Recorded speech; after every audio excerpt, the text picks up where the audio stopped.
Good day, Las Vegas, and welcome back to Vegas Vibes, giving a peek at what's groovin' and brewin' in the music, pageantry, live production, and fascinating scenes in the city that never sleeps. And I'm your host, Esmeralda Padilla-Gould. I would like to thank the avid viewers of Vegas Vibes on Vegas Live TV, ACTV, WCE TV, and BingeNetworks.tv, especially those watching on my favorite devices, Roku, Kodi, Amazon Fire TV, Samsung, and LG Smart TVs, and of course in my very own website, VegasVibes.us. Please continue to support my show and tell your friends to like Vegas Vibes on Facebook, YouTube, and Instagram. We continue to celebrate the Vegas Vibes moment that Las Vegas is half open, which means the music, pageantry, and live production scenes in the entertainment capital of the world has begun employing long sidelines artists, performers, and highly skilled workers to slowly but surely welcome locals and visitors to its world-class entertainment and production stages. And before we know it, we'll be watching mega concerts and major sports events live and in person. When Vegas Vibes returns, I will fill you in on a cultural organization that empowers and educates people to be healthy physically, mentally, and spiritually. So don't go away. Welcome back. Las Vegas remains to host the best and the biggest resorts in the globe, and some of the best entertainers in the world live right here in this great city. It's bursting into scenes with creative juices, and those mega live productions can't forever be parked in the shade. So start planning your trips to Vegas. And when you see a particular show or live event announced, book it without delay, as tickets will come and go super fast. You snooze, you lose, so be on the lookout always. In a few moments, I will have the founder of the Cultural Arts Training Foundation and co-host of the Hope and the Truth podcast. His name is Lance Parvin, whose background is in kinesiology and herbal psychopharmacology. But he had a major accident which broke most of his bones and constricted his movement. His study of kinesiology helped him heal and even became a certified martial arts and fitness instructor. This life-changing experience made him not just a believer, but a follower of Jesus Christ, in that everything he does from then on is for simply being obedient to Christ. And with him is Ariel Moses, former police officer with over 35 years of Filipino martial arts experience and holds an 8th-degree black belt in Kali Jeet Kune Do and an 8th-level master instructor in Manawis Eskrima. Ariel helps Lance with the training and in the community projects in Las Vegas. It's interesting to know that people of all ages benefit from the programs, and most of them don't pay to participate. If you're interested to live a healthy lifestyle, please hold that remote until Vegas Vibes returns.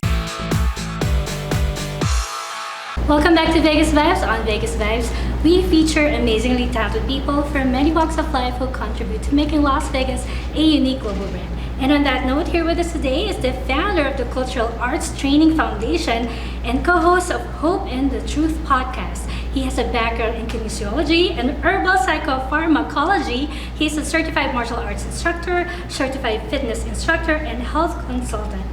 I'm very pleased to welcome to Vegas Vibes, Mr. Lance Parvin. Hello, Lance. How are you? Thank you for having me. It's a pleasure to have you. And of course, this gentleman right next to you is Mr. Ariel Moses. He has over 35 years of Filipino martial arts experience and was trained under the watchful eyes and close supervision of 3 legendary grandmasters. He was enshrined in the Filipino Martial Arts Hall of Fame and is a proud affiliate of Kapisanang Mandirigma, or the Federation of Warriors.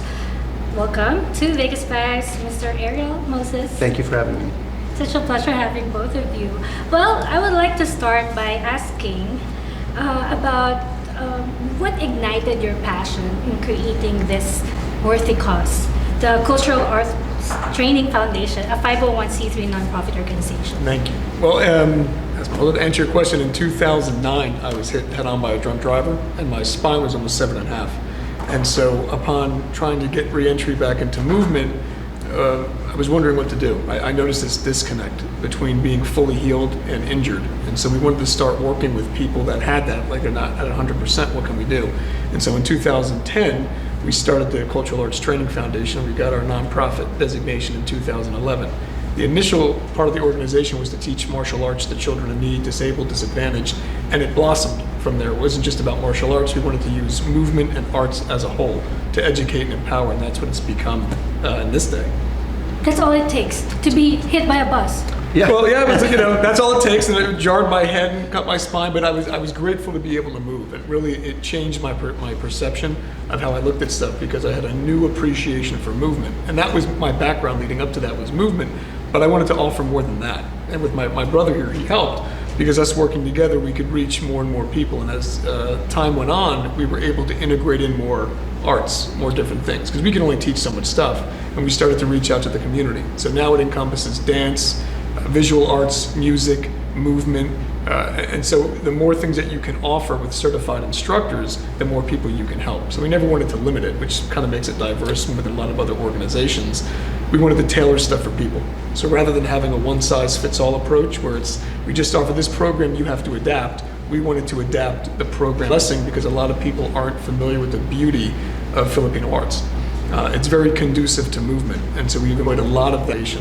Kidding aside, and alive, and you're making a difference in our community and hopefully spread throughout the world. Thank you. I thank the Lord. That's our goal. Yes. That is our goal. And Mr. Moses, you have you hold an 8th degree black belt. Yes, I started the arts when I was 13 with Grandmaster Conrad Manawis, and I also trained under another instructor of mine, which is Punong Guro Edgar Gisolite. He was the founder of Lameco Eskrima. And my third instructor was Master Christopher Ricketts. As a matter of fact, his brother, Ronnie Ricketts, is well known in the Philippines as an actor. He's an actor. Yes, yes. So those are the 3 that I learned from. And on my part, I don't try to make something out of what I'm trying to do. I'm trying to let people know what they missed out on, because those 3 are no longer with me, or no longer with us. So I try to share the most I can with what they taught me. So please tell us, you have a program, and the name of your program is the Heart for Home program. Yes. Please tell us more about The it. premise of this project was to incorporate fitness, nutrition, and movement to help internationally on a scale. And rather than just say that one size, like one art fits all, we all have different backgrounds. My background was kinesiology, which is just basically movement. And so movement is medicine. And the way that we perceive or someone sees something, someone looks at martial arts and goes, I can't do that, but they know dance. Someone else knows martial arts and look at dance and they go, I can't do that, not understanding they're both movement based. So we wanted to kind of get to a point where people recognize and they feel comfortable. How can we help people? Because most people don't know, like, I don't know if I like exercise, or what if it was fun for you? And so that was the whole thing of changing that dynamic. So teaching people where they're at. And so using aspects of Filipino martial arts, using things of basic movement, and using things of nutrition, you can reach anyone, anywhere. Many times, sometimes there's a language barrier, but people pick up on movement. So they can see it. We notice this with kids. Even if they don't understand the language when we've gone to other countries, they watch what you're doing and they start replicating it. They go, right. What a great way to teach. And so we found that movement is like a universal language. And both with dance and martial arts, sometimes they look like they're blended together, but either way they're helping. And that was one of the things of how do you change health? It's one thing to tell someone, just do this. But if there's no interest, they're gonna be like, I'm gonna go eat something else. But if you show them that it's fun and that it actually heals and they'll feel better and they can grow from it, they're more engaged to stay with it. Right. A good example is I had a student a few years back that had multiple sclerosis, and she wasn't able to walk, and so she needed an assistance with her cane or her walking aid. When she first met me, we talked a little bit about Filipino martial arts and the background of it, and she thought it was a very violent art, and thought that she was not capable of doing the movements or creating the movements that I was teaching her. Little did she know, her cane was basically her method of health. So with that in mind, teaching the arnis, because basic teachings of arnis embellishes with rattan sticks and swords and knives and what have you, but with her, we used her cane to just create balance and her way of walking and creating stronger muscles for her. And within 6 months, she didn't even need to use the cane anymore. So yeah, so the practicality of Filipino martial arts is not what a lot of people think. It is violent, but there's beauty in it as well, and there's a lot of health. And it teaches you parts of discipline it. as well. Yes, absolutely, absolutely. So it's not your typical. For me, it's not your typical martial arts. It has a lot to do with how you live, what your expectations are. If you're injured, a lot of people can't can't move the way they used to. So I think in the Philippine martial arts, the way you swing or maneuver is a lot different than just your typical martial arts. So what are the goals of your organization right now? What would you like to accomplish? To educate and empower. And that's a huge thing, because especially in times when people feel like, what can I do? And oftentimes through trauma, people start to reach out. Sometimes we think we're in a great place and we get humbled, and then it's like, what do I do from here? And so mainly with children, that's a huge thing, to show them that they can accomplish whatever their gifts are. And sometimes it's to actually show them what their gifts are. And to offer all these different backgrounds, that tends to help. So most children don't know where they're at. Like, I'm interested in this, what should I do? And to kind of feed that, where it's like, well, why don't you try this. But one of the things I like about FMA, it adapts to a person. You're not looking at someone's limitations. The reason I'm not calling on Filipino martial arts is most people view the martial arts as it's just for defensive tactics. Right. It's not just that. It helps with neural pathway development. It helps with movement. So just in one simple teaching, if a person's not, like, I don't care about self-defense, but I want to feel better, or I want to move better. There's a fluidity in that movement, and we've seen a lot of teachers that are much older. They move better than us. Like, how does it happen that 90-year-olds moving like lightning? So people see this, and you see someone that, let's say, is in a wheelchair, and they're viewing a limitation, and then they see a 90-year-old man moving like lightning, and they go, wait a minute, I have hope. And that's really what the organization is about, is to give people hope, no matter where they're at, is to feed that and say, look, don't look at your limitations, look at the possibilities. That's the overall reaching thing. No matter what program we're gearing towards a person, we want to instill hope, especially in a time when people are not sure what's going on, but to be consistently grounded and help them. That's really the goal of the organization. It's not so much pushing one thing over something else. It's meeting people there and saying, what do you want to do? What do you want to accomplish, rather than telling them you have to do this. Right. Yeah. Sounds like a life-changing experience. It was. If you would for give me. it a try. Yes. Yes, especially if you're in this pandemic where a lot of people are facing so many challenges and losing hope. Yes. And even in this time, and I thank the Lord for this, is that because in a time where stuff was closed down, the organization managed to expand with very little money. And that would seem like an impossibility. And that's what we love about it. Things that seem impossible are possible with the Lord. And in this, people are like, well, how are these projects, how are they going? These doors just start to open, and you're able to reach people. And especially now, where you have programs that are shutting down, and schools and kids are kind of, they're growing up in this life that they're not quite used to be able to offer activities, expecting nothing in return, literally doing it unconditionally to help. Some people are not used to that. And so you really can change lives. That might sound cliche or cheesy, but when you've seen people get hopeful and their outlook on life changes, then we know that we've done our job. And that's the reason that we're offering the services. That's why I often begin with, because I got into a position where I felt hopeless. To think that you're not going to move again and be like, wow, I surely took that for granted. But then you're saying, wait a minute, now I know I can relate to someone that's been injured or has been put down, and to be able to say, look, I've been exactly where you are. And I think that's the other thing with our programs. We've all been in situations of like, we want to give up. So that creates a relatability with whether it's an adult or a child. And that's the whole thing that we want to do, is help. And I love that you're incorporating Christianity, talking about the Word of God. Amen. Couldn't do anything without that. That's Please. right. That's right. Don't invite me to your barbecue. I'll ruin it. That's the only, and honestly, all the glory to God, because that's the only reason, we could do this stuff. Because before, I was an atheist. I didn't believe. The Lord surely changed Was that my before life. you were hit by the bus? No, I was an atheist up until 2015. So the actual beginning of the organization, still with good intent, it wasn't where it was supposed to be. And so not until that point where the Lord literally gave me a second chance of saying, you have this vehicle, which is a ministry. Use it to encourage.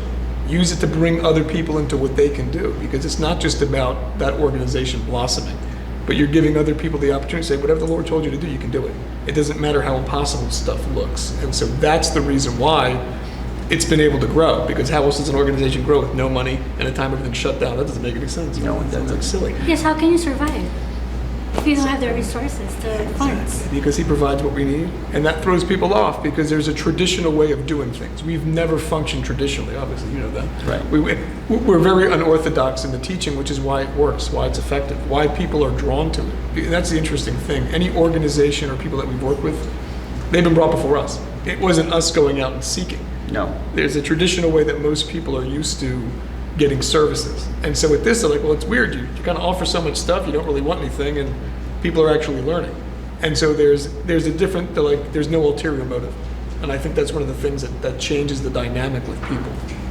That's wonderful. And I believe that if the person feels that you're genuinely concerned about them, they'll stick with you. They'll believe in God. Of course. Right. They see that you don't have a motive. You want to help. Yes. And people aren't used to that. I think that's another thing that we learned as we went on, is that most people are like, well, what do you want? I don't want anything. And that they're so taken aback, like, really? You're just going to come to help? And we've teamed up with other organizations, and they go, well, we can't pay. Like, who said we wanted money? We're just here to help. And they're so grateful. And I think if more organizations did that, and they stopped having conflict of interest issues, because we all have a piece of a puzzle. The whole thing is that when we work together, stuff gets accomplished. We're not islands. And so if you want to do everything yourself, you're going to be stuck there for a while until you start seeing, wait, it's better if I share with my brother and sister, because we can't do everything ourselves. You know, where I'm weak, you're strong, and then vice versa. Right. So learning this, we can work together. That's wonderful. Well, I commend you for doing that. May God bless you more. Thank you. And everything, Thank all the you so amazing much. things that you do. But how could people reach you? Like, do you have a physical building, or how do you do your programs? Good You question. can mention, didn't you? Sure, I can mention it all. Please. So we used to have a physical building, and then what happened is we started going mobile because it was easy to do stuff international. With the introduction of Zoom and classes, we do have places where we actually physically train. The website's theculturalarts.org, so people can always get information on there. We'll give contact information or phone numbers if you want people getting your prank calls. But they can contact us directly. Now, Ariel does train in the city, so we're located on both coasts. I'm on the East Coast, he's on the West Coast, Las Vegas, New Jersey, and so we offer services. Yeah, and we're growing. We have Jamie in Jersey, so hopefully we start up in Washington State as well. So. Yeah, we want to be able to address. So let's say a person they're fearful to come out during this. They can be trained online, and this pandemic has been a blessing in some ways because it's opened up opportunities that people never would have thought possible. So again, with very little or no money or whatever you can work with, if you can't make it to a physical location, in certain cases we do seminars. We've done that. We've traveled to different places, different countries, but we can do stuff online. So it's even simpler. Other organizations that want to reach out, if you want to plan an event, we're able to do that as well. But the culturalarts.org would be the best way to find out about the organization. We can give emails. We also have a binge network where people can actually find these shows that are encouraging and empowering. And that's what we want to do. We want to reach we're taking away the excuses of why people say, well, I can't leave my house. I don't have a car. That's fine. Do you have a TV? Do you have a phone? We can stream this stuff to you. That's the whole thing. How can they get a hold of you? Same way. Same way? Same way. Exact same way. You want to give your email? Why not? afmoses@yahoo.com. There you go. If you'd like to reach me personally. Okay. I was gonna say, how much money do you need? No, Whatever the Lord puts on your heart. See, we never ask that because again, it's what looks normal is far outside of that. With training, the rates are based on what someone's doing. One of the things that we've always managed to do is for-profit services, which helped fund the nonprofit activities. So it allowed, because we've never gotten a grant. The organization's gotten no grants. No grants. Why we've been able to function for so long is because we were able to charge for-profit services. We had contracts and things like this that would fund the opportunities for those who could not afford them. Because again, then if you're only able to pay for something, what happens to the people who can't? Right? They fall between the cracks. So if you can bring in those that have to help those that don't, there's an equality that starts to form, or a homeostasis. What do you think? Yes, very good. It's good. It's good. I learned it from watching you. How do you inspire others while keeping yourself inspired about the organization's mission? Well, you go first on this. No, you go first on that. I'm going to think I'm going to about let him that. formulate it. So me, well, my life was a catastrophe. So I like to be honest with people in regards to that. You're going to go through stuff. I don't like to sugarcoat it and say, well, life is easy. No, you're going to go through bumps. The whole thing is that I think through relatability and speaking with people and saying, we're able to function with very little. Here's what we've been able to do. But my faith is what keeps me going through injuries, through loss, through this. And I think that's what honestly helps the people that come to the organization, both our students, our clients, is that we're relatable. We're not selling a false bill of goods. We're not making false promises. We're being honest. And that's what people, they see the sincerity, they see the genuineness, and we leave it up to them and what they want to take. Rather than saying, I think you'd like this, it's like, what are you interested in? And I think it's simple. I think we tend to complicate stuff as people. The Lord makes stuff easy. And so just meeting someone where they're at and finding out where they're at, you can better work with them. So that's what I found for me. I think that relatability with people, which is why we tend to attract such a diverse crowd. We've worked with many different cultures, ages, so that's my answer. If you would suggest anything to anyone who would like to be part of what you're doing right now for your community, what would it be? How would you invite them to join your organization? I invite everybody. Our doors are open to anyone. Our goal is to help people in regards to not only self-defense, but health-wise, like Lance was saying. We're not limited to just martial arts. We like to help veterans as well if they're having some sort of,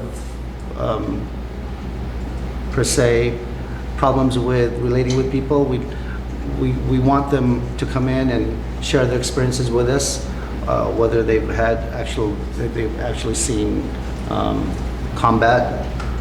We can relate to that. So we just have open door policy for us, and I think that's what makes us different. What's your personal goal for your organization? That's a good question. What would you like to be in the near future? What kind of difference would you like to create for the world? International change. Yeah. That's what we want. We want international change. I think we Worldwide. started local. We've now been able to do national. We have so many programs, and we want to concentrate on things that make a lot of sense to a lot of people. Homelessness is one of the things that we're trying to accomplish. At one point, we had something going. Right now, it's kind of on a standby, but we're still working on it, and hopefully sometime soon. Yeah. we can Yeah, definitely accomplish that. because of the pandemic, we're so restricted to what we can do for the community. Yeah, I think there appears to be a restriction. I think when it looks like God closes the door, he opens 15 windows, and that's what's happening right now, is that with events and things that are going on, the bigger goal is to help, is to honestly encourage others that you can do something. I think a lot of people feel like you have to do everything or nothing. And Right. that's like, no, there's a middle ground. Just do something, because that necessitates a change. And that's really what the organization is about. Not that Cat can do everything. We can't. You know, we're a few people. Right. But encouraging someone else to do it, that's now going to have an exponential effect. And that's really those seeds that are being sown, local, national, international. Now you can honestly change the world. You're a light, right? Darkness doesn't overcome light. You don't see that in a room. Darkness doesn't overcome a flashlight. So it's having more people turn on their lights and get involved. That would be the ultimate goal of this foundation of all our programs, is helping others grow. And then in that case, we're growing as well. Right. Do you have any upcoming events that you would like to promote? What's your next event that's coming up? In November, we have a program that we're putting together. November 17th, 2021. We invite everybody to come and join us for a celebration of one of our grandmasters that recently passed away. So we're going to dedicate that day for him and share all our abilities with many different instructors under one roof, which is very hard to do, because in the Filipino martial arts especially, everyone is gung-ho and trying to beat everybody and become better than someone else, but that's not our goal. Our goal is, again, open door policy, and we invite everybody to join us. Please invite everyone. Where could people find your organization? We normally put, because I can give them combat FMA too. Yes. On the culturalarts.org, we post events. We just did an event which was a closet cleanout, which was helping clothe and feed the homeless. We try to do events monthly. We're getting more, so big events we're doing quarterly. So that's also on combatfma.com. Correct. So that's the other site, so they can check out combatfma.com to see more events. So we actually have multiple projects going on at the same time. And then the culturalarts.org, we have monthly events, sometimes weekly. So we tend to post the bigger things. You can also find us on Instagram. You're on Instagram too. Instagram, YouTube, Binge. Yeah, you're not going to find me on Facebook. But outside of that, you'll find us on the other stuff. And that's the whole thing. We do a lot of posting as we have events coming up. So if you sign up for the newsletter, we can keep people informed of upcoming events that we have. And that's just a simple enter your name and your email, and we'll send out an email blast of, hey, we have a feeding coming up in 3 weeks, or we're helping build this in 2 weeks. So we give people enough time, because we find that a lot of time with volunteers, they want to help and they don't know how to. And so that's the whole thing. By having diverse events, you can see what kind of pulls on your heart. Like, I feel like I have to get involved in this. So that's. And we're always looking for volunteers. Always. There's no shortage of help needed. No. Yes. Well, thank you, gentlemen, for being on VegasVibes. May God bless you, and may you spread more hope and peace, love throughout the world. Thank you so Thank much. you so much for having us. Well, catch me again next week as I feature another amazing personalities here on Vegas Vibes.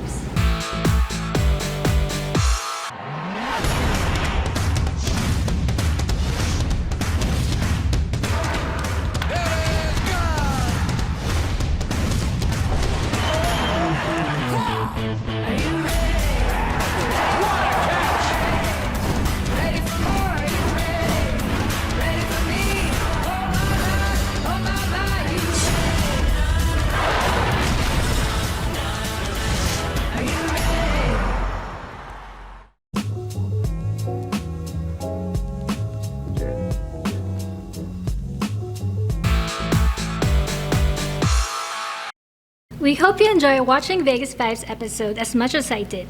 Promise to join me again next week on this same fabulous Vegas Vibes channel. And to all our global viewers out there, let me remind you that Las Vegas is not just about the world-renowned strip or the famous Fremont Street experience in the vibrant downtown district. It has real people, a lot of them musicians, live entertainers, and those involved in the world of pageantry. And to the people here in the Valley who work hard each day to make Las Vegas a global brand, I would like to feature you and your cool story right here on Vegas Vibes, either in the studios or online via Zoom. If you believe that's you, please email me now at vegasvibes1@gmail.com. Before I go, I would like to thank my wardrobe sponsor, Anne Fontaine, located at the Forum Shops of Caesars Palace. Anne Fontaine is now open for business as well. You may call Miss Anna Billings at 702-733-6205 to make an appointment. And now for my favorite segment, the Vegas Vibes Closet.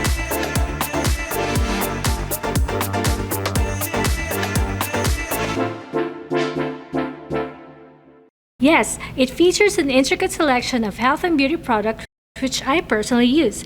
And this week I have for you QMS Medi Cosmetics Ace Vitamin Day and Night Cream.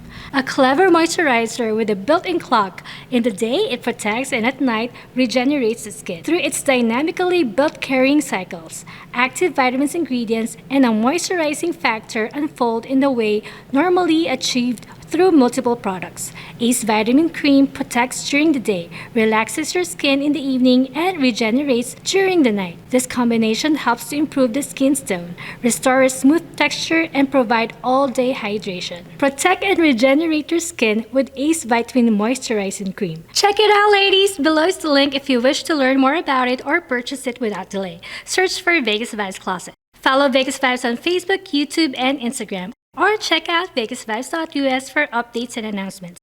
Once again, I'm your host, Esmeralda Padilla-Gould. Thank you for watching. Mwah!